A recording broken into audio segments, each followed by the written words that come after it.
right before that, and you talk about it in your documentary, you moved to Hollywood. You want to be an actor. Mm-hmm. You trained under Howard Fine. I did. I say that because my friend Brandon trains under him now. He's the best. He's a legendary acting coach. He's the best. Yeah, legendary. What do you remember from working under Howard Fine? I think day one, what I discovered with Howard, you get Uta Hagen, a challenge for the actor, and now Howard has his own book, which he teaches out of. Day one, I discovered, this is going to sound ridiculous, how applicable his teaching was to pro wrestling. Wow. So much of the don't indicate. You don't have to point if you're trying to reference something over there. If you walk in the room and it's on fire, you're not expecting to walk in and it be on fire. He just had these really helpful, I always use this as an example. If somebody hits a brother in the back with a steel chair and the ref you can hear that.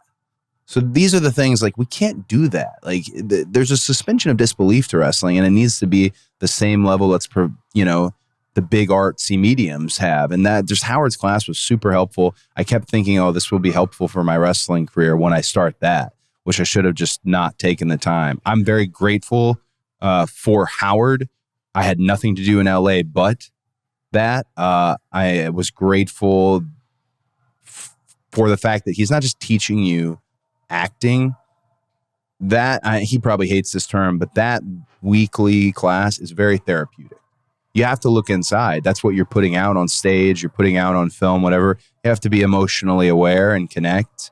And a lot of people say they want that, and then realize when you strike a raw nerve, like, ooh, I don't know how I feel about that. And that's hard to be part of. But he was very helpful as my acting coach, and I'd say even as a wrestling mentor. And he may not know that or have ever heard that, but super helpful to me there. When you were there, you were still thinking about wrestling? Yeah. So you weren't all in. Yeah. So there's who was it? Was it Chicken's book or my dad's book? Maybe it was Dustin's book.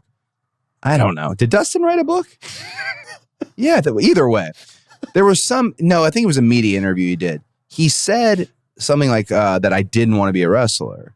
And he's probably not wrong. At the time, I was saying, I want to be an actor or whatever. But my whole life, I had wanted to be a wrestler up until that point. And it was just like a little excursion. Have you ever seen the movie Vision Quest? No. Oh, you never seen Vision Quest? Movie, though. Oh, man, please. I know. Everybody watch Vision Quest. That was truthfully how my high school was. I was obsessed with folk style wrestling, obsessed with Granby videotapes and the Kin Chertow gold medal camps that I had to travel all over the country to go to because they didn't have them really in Georgia. I was obsessed with it. And I had that really unbelievable record of 101 wins and 2 losses. So by the time it was over, mentally I was tapped, like burnout. So the thought, and I had already told everyone I'm not going to college. I had this weird outlook on college at the time. I think I was looking to attach to the next thing with the same commitment that I'd had, but the love really wasn't there. The love for pro wrestling was there. I should have jumped right in. But so grateful because Howard actually wrote me a letter of recommendation that I gave to John Laurinaitis and I gave to Dean Malenko, who met me at the Marriott. And I could tell they were going to hire me anyways out of respect for Dusty. But this was a little piece of like, oh, he's prepared. He's on it. And Howard wrote that for me. It was really nice.